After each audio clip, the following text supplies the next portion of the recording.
Dengan menggunakan perahu karet, tim gabungan dari Basarnas Gorontalo dan TNI Polri melakukan pencarian seorang nelayan yang hilang saat memancing di laut. Petugas memperluas area pencarian dari lokasi hilangnya korban dan membagi 3 tim untuk melakukan penyisiran.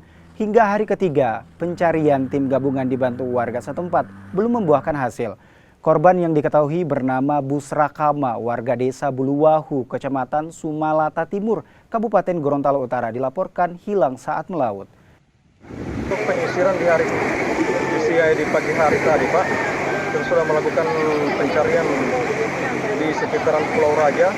Ada tim SAR gabungan juga yang melakukan penyisiran di sekitaran Pulau Dionumo, dan ada tim SAR gabungan juga sudah melakukan pencarian dari arah Monaro sampai ke Pelabuhan Anggrek. Jadi untuk saat ini kita belum mendapatkan tanda-tanda tentang munculnya